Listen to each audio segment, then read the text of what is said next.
Welcome to Raptors Today. It's a travel day for the very successful Toronto Raptors, coming off the most successful six-game road trip in franchise history. 5-1. We'll dive into that. Paul Jones alongside Sherman Hamilton. We will hear from Amy Audibert and Savanna Hamilton a little bit later in the show, but Sherm, let's get right to it, man. They run the table. Six-game trip. They lose the first one, and then they run the table with 5 in a row. Terrific win last night over the Clippers, when it would have been very easy to look forward to coming home after winning 4 and just saying, all right, let's get back on the plane and get back home. They gutted out a big win last night. Yeah, and it's kind of the character of the Raptors, right? They don't take anything for granted, and they're going to play till the clock shows zeros. Now, having said that, I mean, this road trip overall, I mean, there were some really big wins for this team. And I really think the road trip took a turn with that Phoenix, Denver back-to-back. I mean, you get that Phoenix team who's playing great basketball in the absence of Chris Paul. They have Devin Booker back. The Raptors are able to get the job done. And then we talk about that next game. If you ever want to talk about a schedule loss, that back-to-back against Denver would be what's considered a schedule loss. And they found a way to get it done. I mean, that to me just changed everything on the road trip. Now you're 3-1. You're 4 games in, you're 3-1, and all of a sudden now you get greedy and get hungry and you figure you can get the job done on more levels. So I just thought that they did a great job in terms of really aggressively attacking this road trip. And in situations that weren't ideal, you know, Fred missed some games. Obviously, OG Anunoby's not there, so Malachi Flynn's not available. So they had to adjust to some situations. But I just thought that their ability to stay true to their habitual tenets was consistent throughout this road trip. And we talked about this before the road trip. This was a trip that could determine their season in some respects, in terms of if they come back and they're 1-5, they might have made the decision for themselves about just being in the playing situation and having to figure out from there. But now they put themselves in a situation where they're tied for 6, even though they have they don't have the tie break against Cleveland, but they have a chance to get ahead of Cleveland now because of the job they did on this road trip. Well, Sherm, you know, you talked about the road trip turning, and I will look at fourth quarters. Toronto, one of the top teams in the NBA in terms of games played plus or minus 3 a minute to go, and also in the top 3 in wins in those same situations, plus or minus 3 a minute to go. And I think of 3 of the last 4 fourth quarters, certainly against Phoenix, against Denver, and in the game against the Clippers. The fourth quarters were huge. And we talk about the Raptors, culture and how they do it. Let's look at the last game of the road trip, the fourth quarter against the Clippers. They had that big lead and they just nursed it all the way to the end. They kind of got to the finish line just before the Clippers, but they made some huge winning plays. Scotty on coast-to-coast dunks when they figured they could press him, and he made them pay. Fred making free throws, tipping the ball out. Sherm, there were some big winning plays in that fourth quarter. Well, there were, and you got to tip your hat to the Clippers as well. I mean, this is a team that is without some key players, and we could argue probably a top 5 player in Kawhi Leonard and a top 10 player in Paul George. And they found a way to get it to be competitive in this game. And also, you're talking about, no Norm Powell as well, and he's another integral piece in terms of what they do. And you tip your hat to Ty Lue. He does a very, very good job and probably doesn't get enough credit for what he's doing with that lineup. Listen, this team is very good. I mean, we're talking about their 8th and 4th quarter points, scoring around 27 points per game in the 4th quarter, and they're 5th in terms of record when leading after the 3rd quarter. So this Clippers team is dangerous in the 4th quarter. And the Raptors were able to withstand it. And we saw how dangerous they were with the way they came back in that 4th quarter against the Raptors.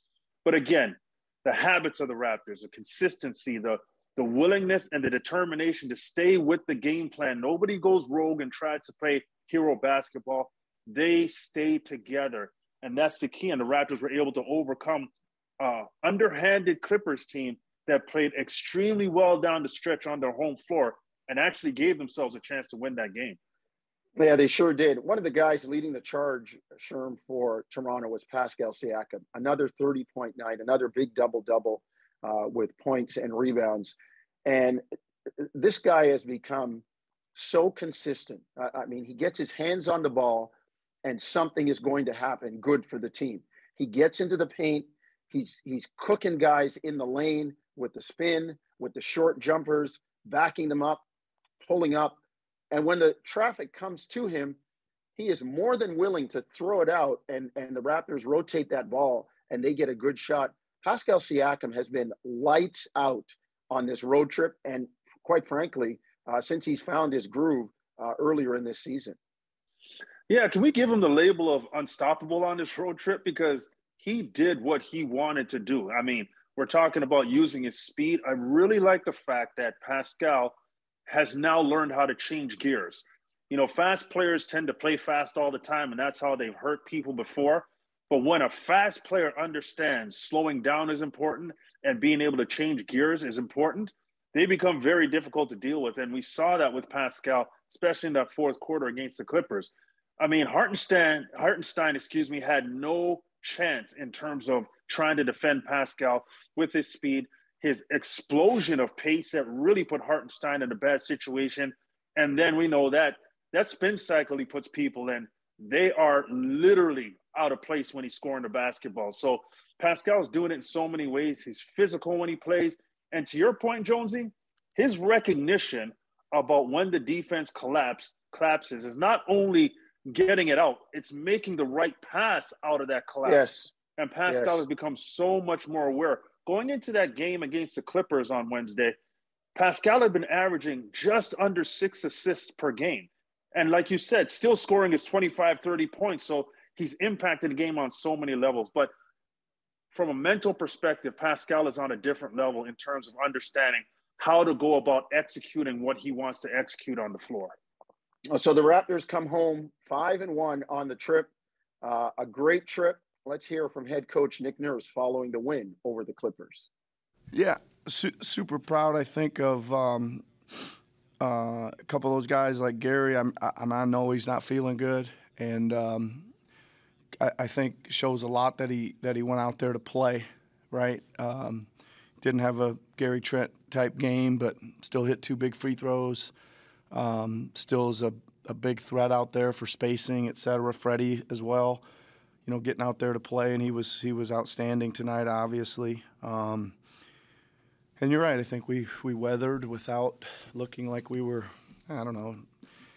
From my vantage point, I think we thought we could win the game, even when it was getting shaky. We didn't look that shaky. We just kept on going. We're just resilient. We just want to fight every single night, no matter what's happening. You know, the odds against us or whatever the case might be. We got 1 man down or 2 men. Just continue to play. You know, fight through, play together as a team, and trying to get a win. So I think we did a great job. You know, just this road trip, just staying together, following the game plan, and no matter what, runs or whatever the case might be, we just stay together. You know, it's pretty hard to win consistently in this league, and most times coming out west, 3-3 or something like that, it's just okay going back. You give yourself a pretty good grade. So to come out here and get most of these is pretty impressive for a young team. All right, you just heard from some of the players in Sherm. Much different than earlier in the season. The Raptors have become better at closing games in the fourth quarter. I alluded to the stat earlier. Let's give you the exact number. Number 2 in games played plus or minus 3 a minute to go, second most in the NBA. And commensurate with that, second most wins in those situations in the NBA. They're really getting better at closing games. We saw the great defense by Achua last night. We talked about the winning plays, the tip outs on offensive rebounds, getting stops. This team has really picked up their fourth quarter execution. Yeah, they have. And you think about the side of the basketball that's been so consistent in fourth quarters for the Raptors is their defense. They've been very good at turning teams over, getting stops, being able to really shut down key players on the opposing team. You look at that Phoenix game, they get 2 turnovers from Devin Booker late in the fourth quarter because they doubled him and really got into the passing lanes. You look at the Denver game against Scotty Barnes was defending Nikola Jokic down the stretch, and he scores 0 points in the fourth quarter. That is a problem for Denver. And the fact that the Raptors are able to execute, create turnovers, rebound the basketball very well defensively, then on the offensive end, it's all confidence. They're playing with a head of steam. They're being aggressive. They're going to the basket. And then, this team has, I think, to a lot of our surprise, has been very good on the offensive glass. And what we saw against the Clippers, again, in a crucial situation, they had 13 offensive rebounds. But you think about late game, Fred VanVleet misses a free throw, which is very uncharacteristic. Scotty Barnes gets his hands on it, tips it out, and all of a sudden the Raptors have another possession. A crucial offensive rebound for the Raptors. So they're just clicking on all levels, and it's because they stay together. They stay as a unit. They understand their roles. Nobody's trying to step out of their lane, and they're being a team. And that, to me, really breeds positive results on both sides of the basketball, especially in those tight situations. Sure, you mentioned Scotty Barnes, and I said this out on Twitter in the Twitter sphere.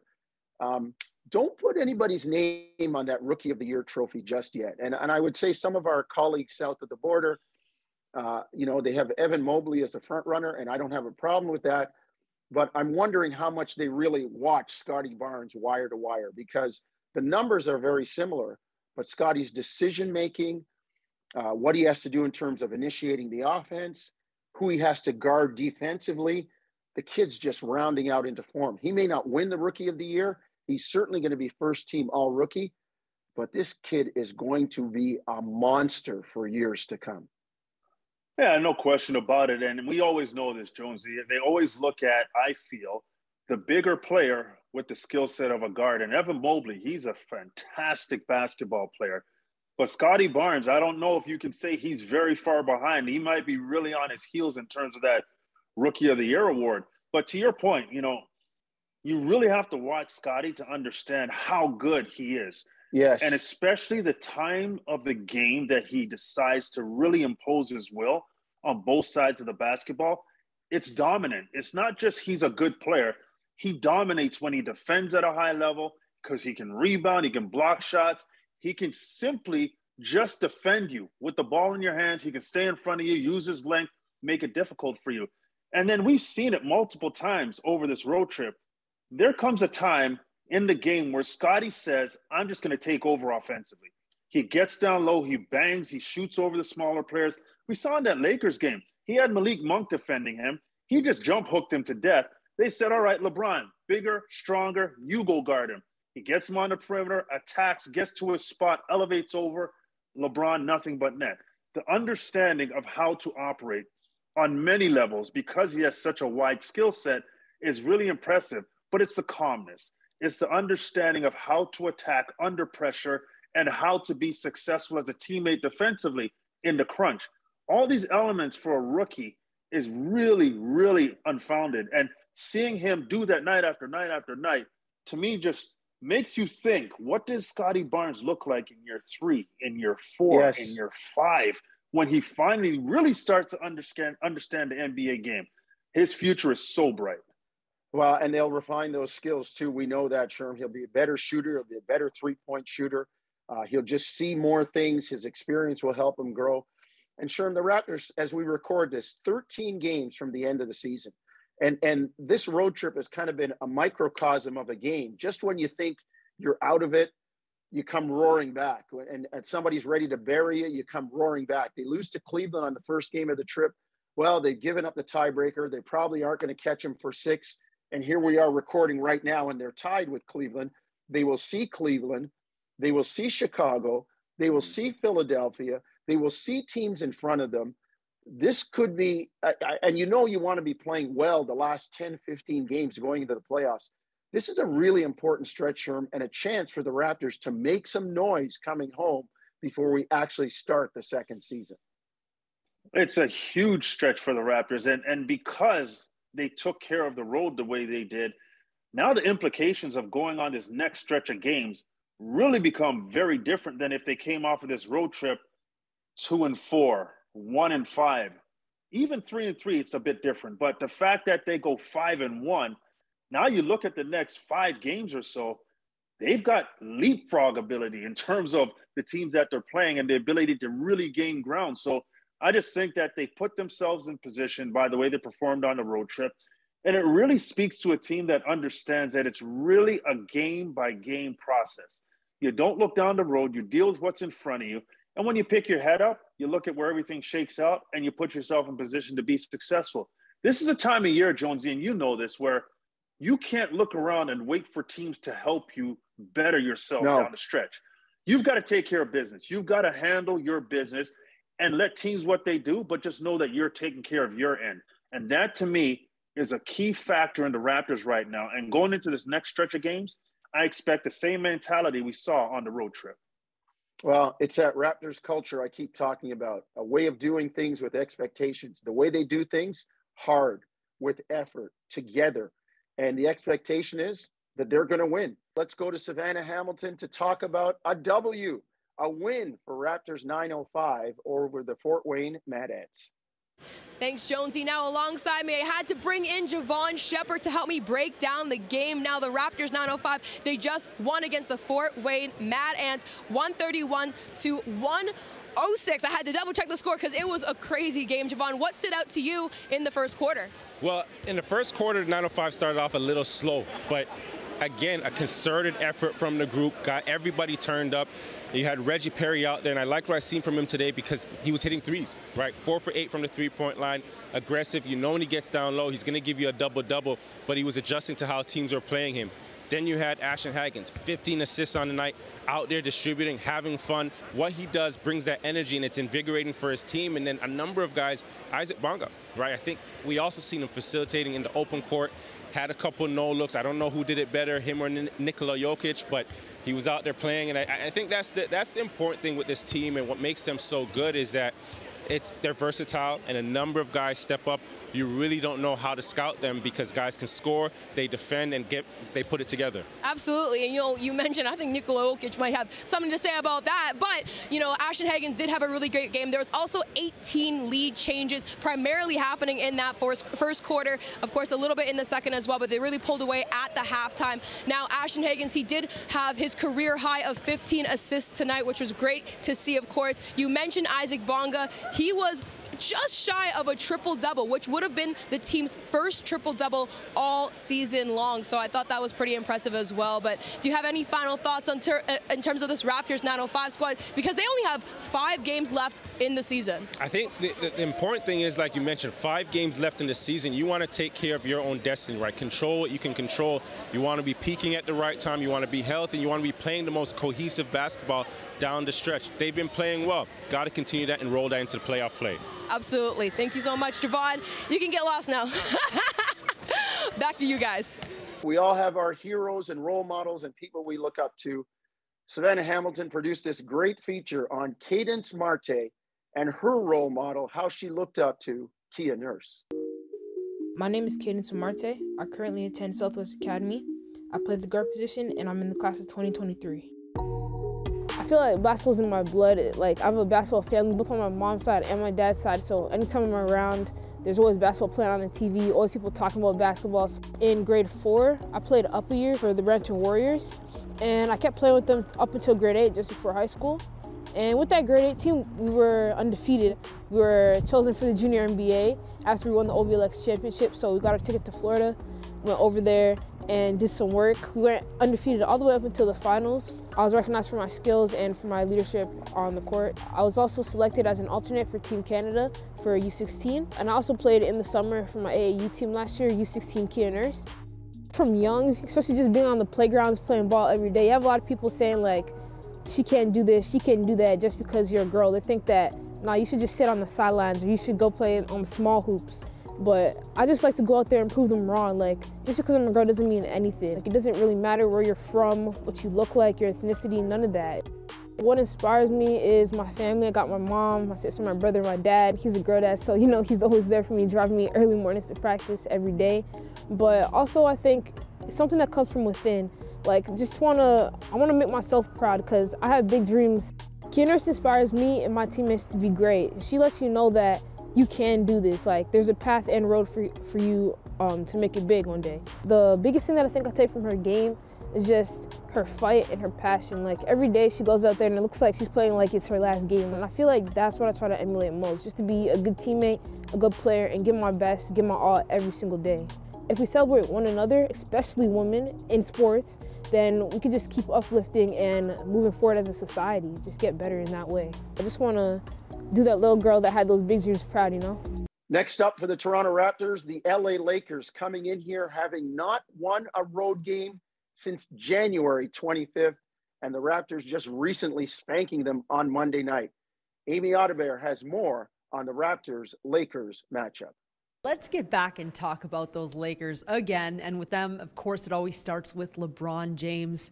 And there's a game within the game right now for LeBron. That is Joel Embiid, Giannis, and LeBron are all separated by 0.4 points per game. And at this point in the season, he might be chasing the regular season scoring title, because if he could clinch it, he'd be the oldest to do it at 37. Michael Jordan did it at 35. And well, he'd also be the only player, along with, of course, Shaq and Wilt Chamberlain, to have won the scoring title with different teams. He did drop 30 against the Raptors earlier this week, and he's not slowing down his minutes either. Certainly something he has his eye on. You have to believe that the Lakers are really waiting for Russell Westbrook to get going here. He's really struggled this season. He's in his 14th year, 9-time All-Star, former MVP back in 2017. And since the All-Star break, he's 2 for 23 from the three. And he's just got to get going and start hitting shots. The Raptors held him 4 for 10 from the field as well. So you'd like to believe that he's going to find his rhythm and explode sooner than later. Let's hope it's not at Scotiabank Arena.